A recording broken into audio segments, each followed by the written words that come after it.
For hundreds of years, human ingenuity has been creating new businesses and even new industries.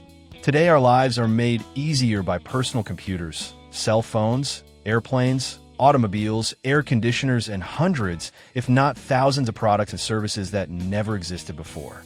So I typically applaud new businesses and new industries as demonstrative of the progress of mankind. They're good for the economy, good for the people, and good for the business founders. Win, win, win. But not all these new industries are good for us. Today, an industry has been spawned to differentiate contractors from employees. Do a Google search on contractors versus employees, and you'll find somewhere over 160 million results. Accountants, attorneys, consultants, HR experts, and even the government fill the internet with content to educate you as to the difference between contractors and employees, and many of the websites warn of the dire consequence to you, the business owner, should you misclassify someone who is paid by you for their services. The Supreme Court has even opined on the difference between a contractor and an employee. Why all the controversy, and how did this all start? Ever read any history books or historical novels? Did you ever read about contractors and employees in Roman or Greek times, in the Bible, in the history of England or Germany or China? Charles Dickens and Adam Smith wrote extensively about the business world in the 1800s, but never discussed contractors and employees. Why? Because there is no difference between a contractor and employee. At least there was no difference until the federal and state governments got involved. Historically, when one person worked for another person, that person got paid for his/her services based upon the agreement between the person doing the paying and the person getting paid. The agreement may have covered an hour, a day, a week, a year, or longer. It may have included compensation in the form of cash, food, housing, use of livestock, and use of land. There were only two parties to all such engagements: the person doing the hiring and the person being paid for his or her work. Today, the relationship has somehow changed. We still have on one side the person paying for the work, but on the other side, we have broken down the people being paid for their work into employees and contractors. How do you know the difference? Well, often it is difficult to know, but if you want to figure out, you must refer to a stack of publications, rules, and interpretations issued by various government entities. Or you can hire a consultant, an attorney, or perhaps an accountant who can try to steer you in the right direction. And if for any reason you don't figure this stuff out correctly, the government could put you out of business. How and why did this happen? Well, that's the story. Prior to 1940, individuals paid their taxes to the government in installments, typically on a quarterly basis. But in the 40s, as the government's expenditures went up due to World War II, the government decided it could collect tax faster and easier by making employers take the tax out of the employee's paycheck and then remit that tax directly to the government. After all, it's much easier to chase a few million employers than 150 million tax-paying individuals.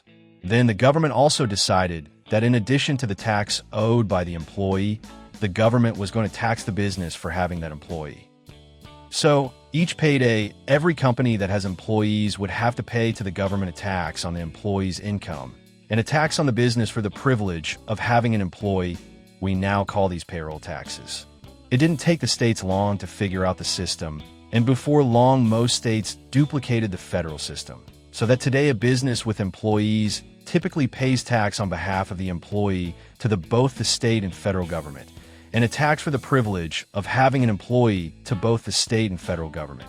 At some point, after the government decided to force businesses to collect tax on the government's behalf, and before the government decided to tax businesses for the privilege of having employees, both employees and employers realized that the relationship between the person who pays for the work and the person who gets paid for the work varies from situation to situation.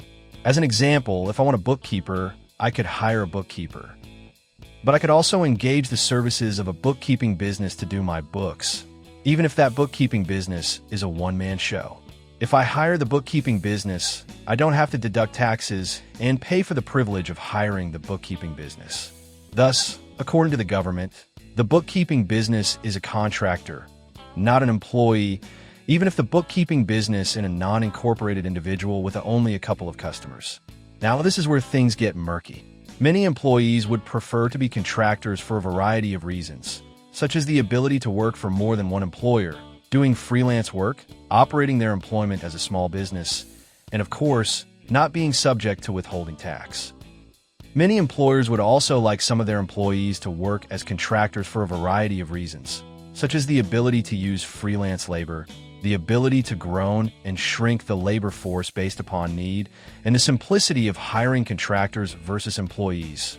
Hiring an employee not only subject a company to complex and onerous labor laws, but further requires the employer to complete complicated hiring forms, I-9, and vet the employee to make sure he or she is legally allowed to work in the U.S., all of which can result in huge penalties, fines, and even jail if not done correctly.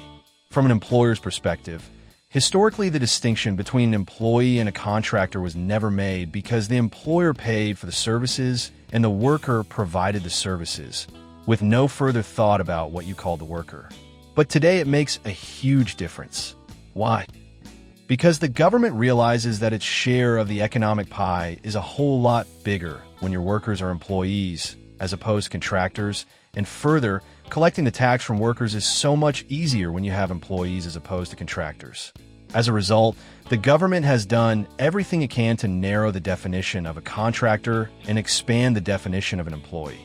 Now it has gotten so technical and complicated that it has spawned an entire industry, as mentioned at the beginning of this article.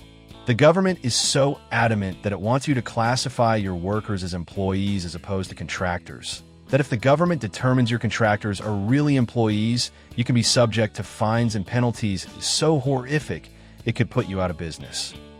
So now, instead of spending time creating new products, improving existing products and services, and taking care of customers, business owners are spending millions upon millions of dollars in untold amounts of management time trying to understand the complex government regulations on what constitute a contractor versus an employee. Hiring experts to interpret those regulations and advise on those regulations, and worrying about some government auditor arriving on the doorstep who starts handing out fines and penalties.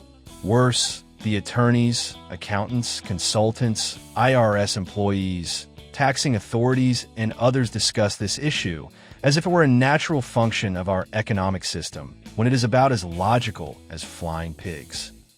The government created the distinction between employees and contractors. It has no natural source in either economics or business, and it exists solely to increase the bite the government takes out of the economy and to make it easier for the government to extract money from taxpayers. I understand that the government needs to assess and collect taxes. Note, I use the word taxes. To make it sound nicer, government officials have taken to calling taxes revenue. But revenue is something generated by combining materials and labor and then selling the result at a profit to a willing buyer. Taxes are not revenues. However, in the issue of contractor versus employee, along with the tax, employers must pay for the privilege of having employees, even if the company generates no profits or loses money. The government has placed a substantial burden on business, particularly small business.